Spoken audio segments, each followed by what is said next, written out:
Finding an action hero, this hyper-masculine alpha dog, he's gonna take on the world barehanded. Very hard, very rare. Through the 80s, a whole complex of cultural changes are going on. There was a different feeling about America at that point that is seen in a lot of these action films.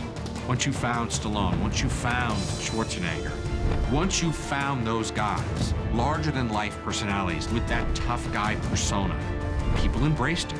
This was the beginning of a new kind of American hero.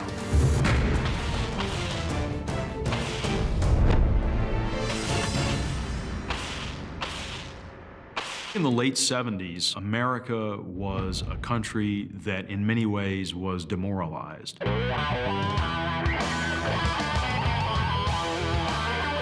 We had been through a decade of the Vietnam War with anti-war protesters. We had been through the Watergate scandal. I shall resign the presidency effective at noon tomorrow. Then also of economic recession and downturn. The Kennedy assassination, Martin Luther King, Robert Kennedy. I mean, there's a kind of gloom settles over the United States. The United States was losing the Cold War. The Soviets were expanding all over the world. The American people were thinking about, where do we stand in the world? Do we have military might? The country was at a point of, as Jimmy Carter called it, of malaise. And of course, the biggest single hallmark of his presidency was the Iran hostage crisis. A lot of people were frustrated with the perception that we had a president at the end of the 70s who failed to act. On top of that, there's the feminist movement and the expectations of men that are changing as a result of that. You get a lot of frustrations. I don't know how to act anymore. I don't know what it means to be a man anymore. At the end of the 70s, a lot of the iconic figures in Hollywood films were men who seemed to be more sensitive, engaged in asking for women's opinions. Throughout the 70s, there's an increasing amount of violence in a lot of genres. The sense of the ordinary citizen who cannot take it anymore and who becomes a kind of vigilante. The character of Dirty Harry and, for instance, John Boyd's character in Coming Home in many ways represent the polar opposites of what was going on in American culture at the time. So this is a culture that is almost at war with itself. I, Ronald Reagan, do solemnly swear. The 1980 election was a landslide for Ronald Reagan. The American people gave him a mandate for his program. Reagan presented an image of somebody who was going to bring America back, restore American prestige after all the tumult of the 70s. I find no national malaise.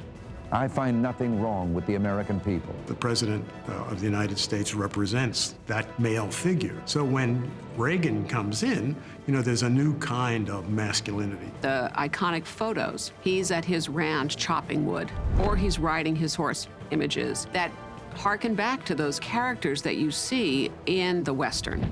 The strong, action-oriented male type, the John Wayne character that he really embodied. He changed the national conversation, and I think by doing that, Hollywood reflected him.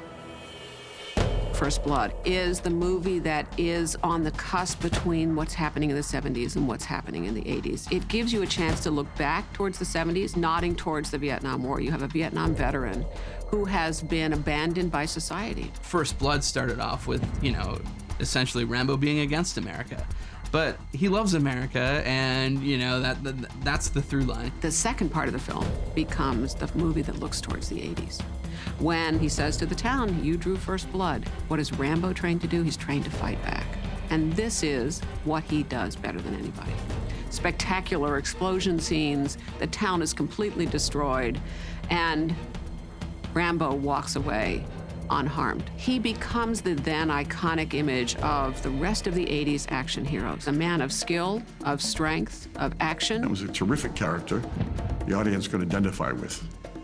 Here's this guy who's being maltreated by these small-town cops, and the audience always identified with underdogs who are being treated unjustly. And I think Sylvester immediately saw that it was a tremendous part for him. He was a victim of sorts. He's just an outcast. So you feel, I feel bad for him that he just can't find inner peace. As bad an ass as he is, There's something sad about him. There's something a little tragic about him. At the very end, he's still that guy without a country. What Sly brought to the table was this wonderful underdog effect, this blue-collar, ordinary guy. And when he took that persona and plugged it into action movies, it was like lightning in a bottle. You know the jump from the cliff into the trees, 150 feet down. Sly, he leapt onto the thing. He hit this branch and he let out this incredible cry. And he dropped onto the ground. It's in the film, that cry. Well, he broke 4 ribs. Did he care? He did, but he patched them all up. But his incredible kind of physical courage. So he had the real guts. The audience smell that, you know? That's what makes him a terrific action hero. At the time, I had gone to see a movie called First Blood, and it was this kind of relentless situation. The character didn't have a great deal of growth over the course of the story. And yet it was extremely compelling. This was really something unique. And then along came 48 Hours. 48 Hours is definitely an action movie. It's right in there in the earliest batch of the DNA. And it's also frequently called a buddy cop movie. The action hero in the 80s was firmly in the tradition of American Westerns. And usually these action movies, you have the lone cowboy who rides in and he rides out if the town is straightened out. But the idea always was 2 people in absolute collision, 2 people who fall into hate and then love each other.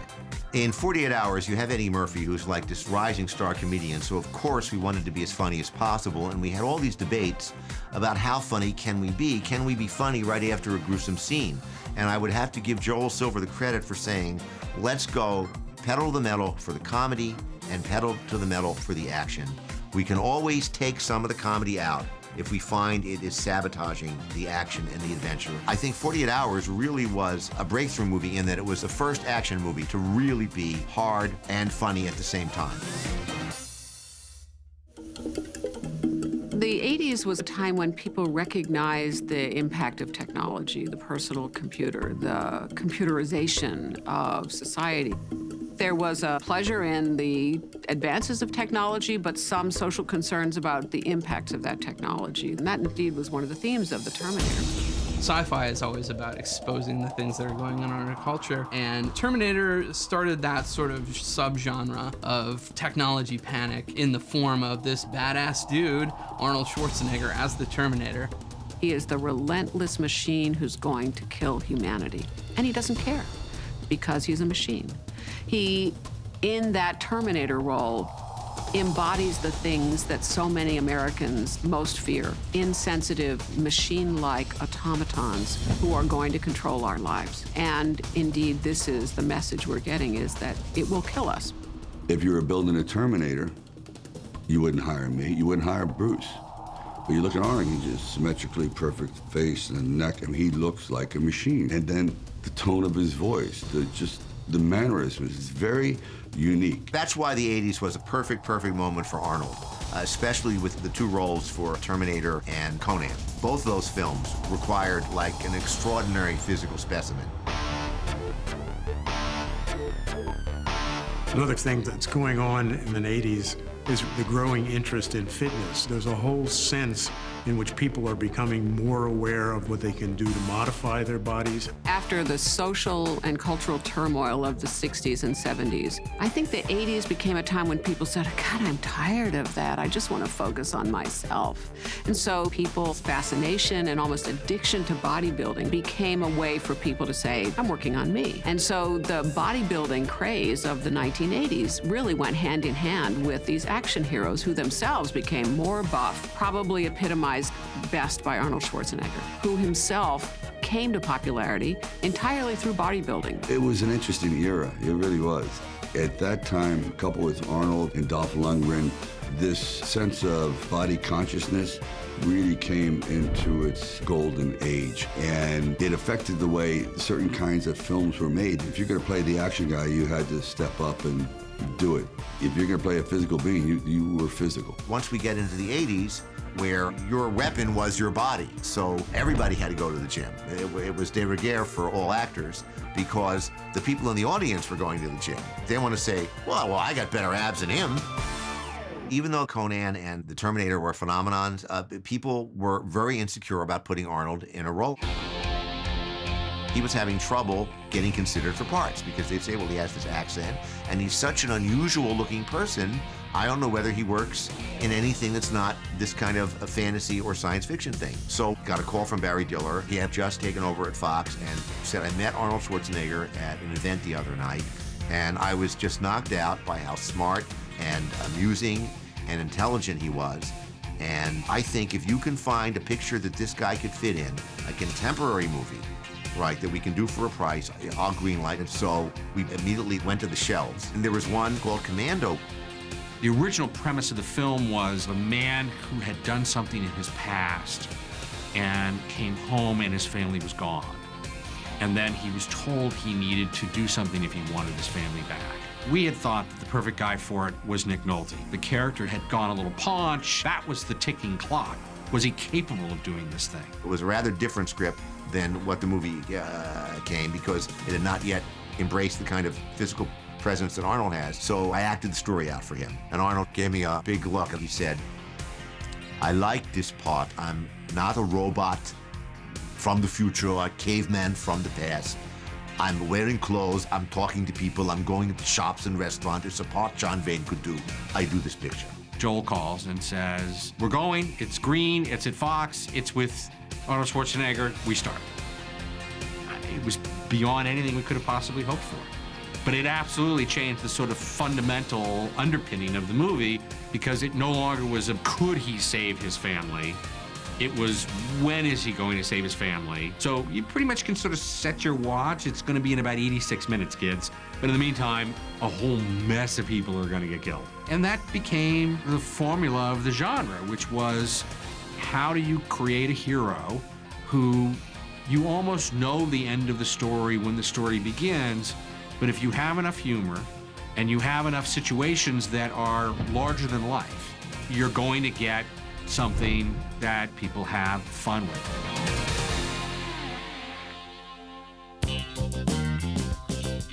During the 1970s, there were innovations in terms of being able to record television programs, the VHS, the cable ideas. So more people were likely to say, well, I'll stay home and watch something that's recorded from my television, or I'll go and rent a movie. You could actually start exploring the films of other countries in a way that was impossible before the coming of a videotape. If someone suggests a Hong Kong martial arts film, you could actually find it in your local video store and rent it. And the studios, of course, noticed this, and so they start bringing in some of those stars from the Hong Kong action films into American films. Chuck Norris, along with Bruce Lee, brought martial arts into the action movie realm.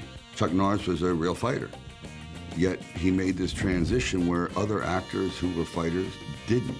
Chuck Norris brought a particular physicality and a particular mindset that came from his karate and fighting background into films. In a lot of ways, the first mixed martial artist. He was the guy with the mindset that he was going to find whatever it worked from any style of combative sports and implement it into his fighting style. You watch a movie like The Octagon, and Chuck Norris is just going to town on some folks. He's a practiced martial artist, but he's also a supreme tough guy. I think that's one of the things that people have loved about Chuck Norris over all these years is there's an authenticity there. The fans have seen us compete, seen us in a cage in a real altercation, so that translates well to when you see me really kick somebody or punch somebody or pick somebody up and slam them on screen, you recognize it.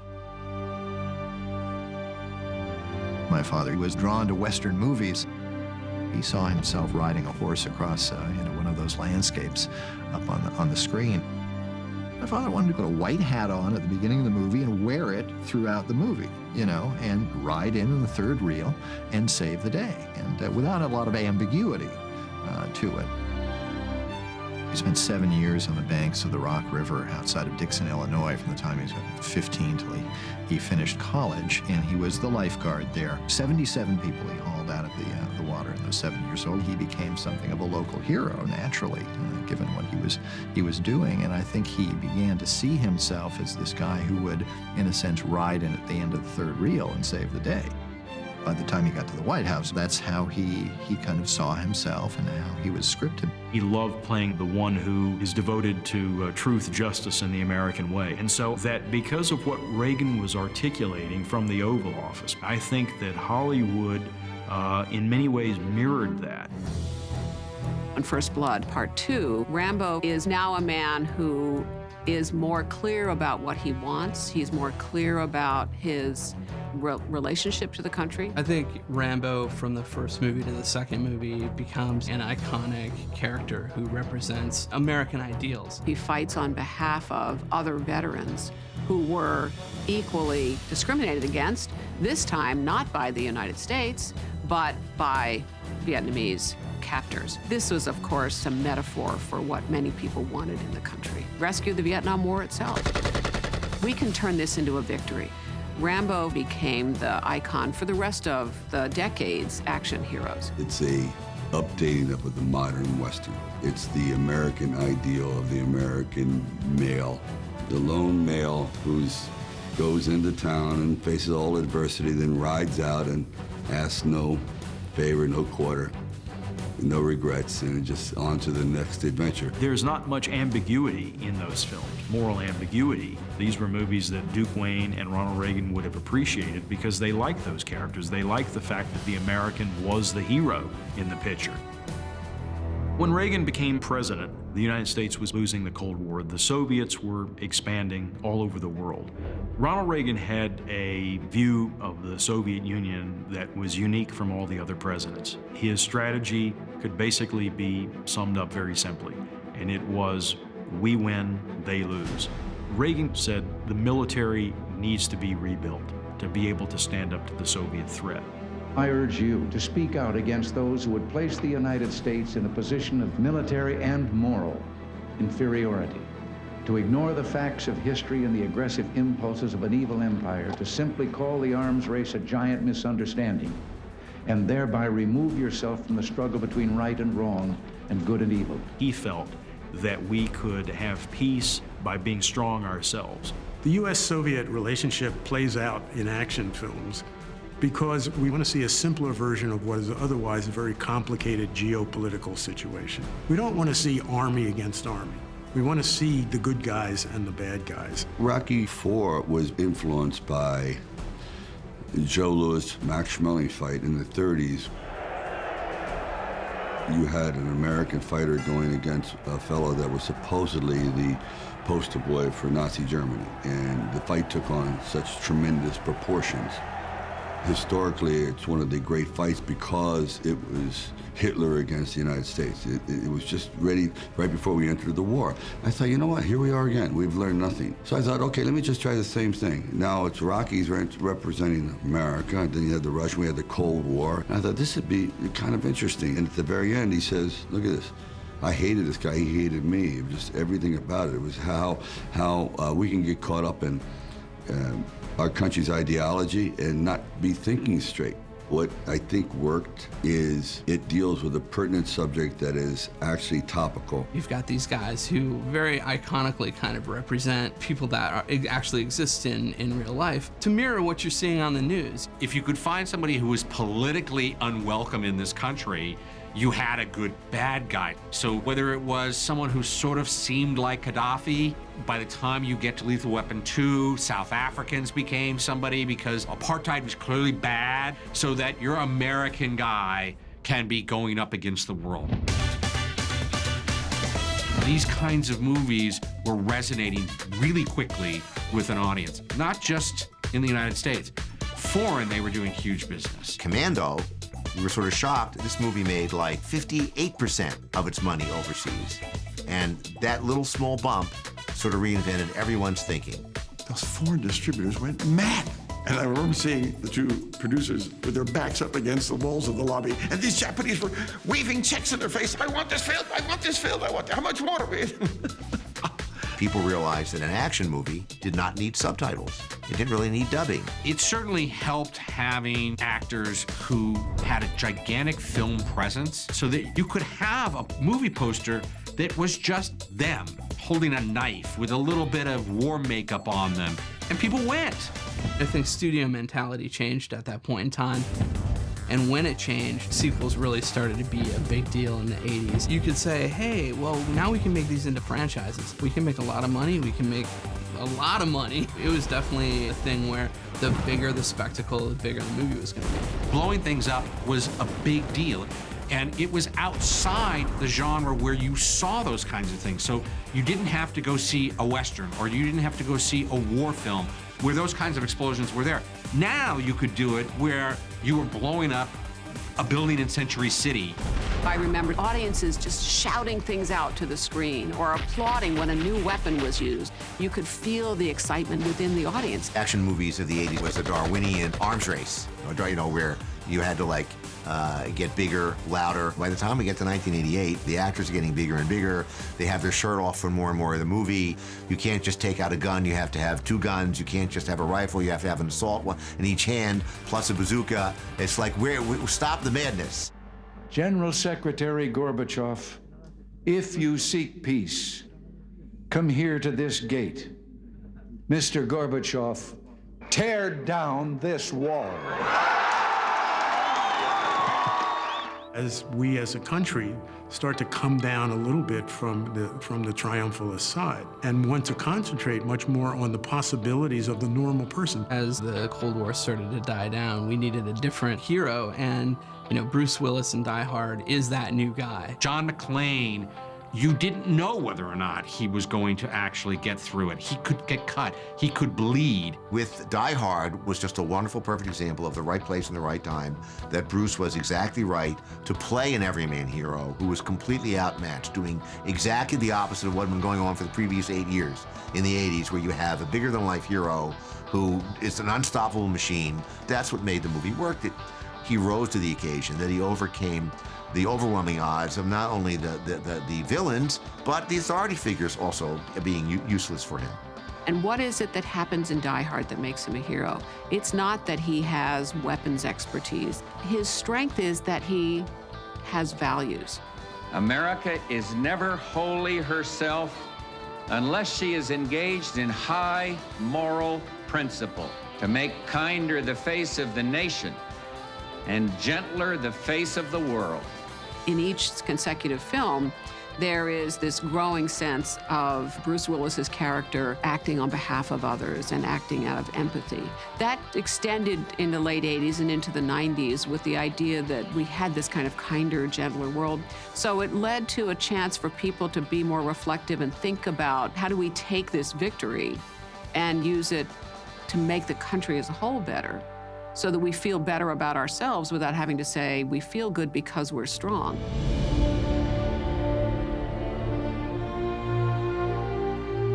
I think that 80s action heroes were iconic characters that are known throughout the culture. What the Expendables did was it embraced all those things that we loved from those early 80s movies and said, that stuff still works. That adrenaline rush is still something that'll work if you remember the part that's important, and that is you need a star in order to drive it. Here we go!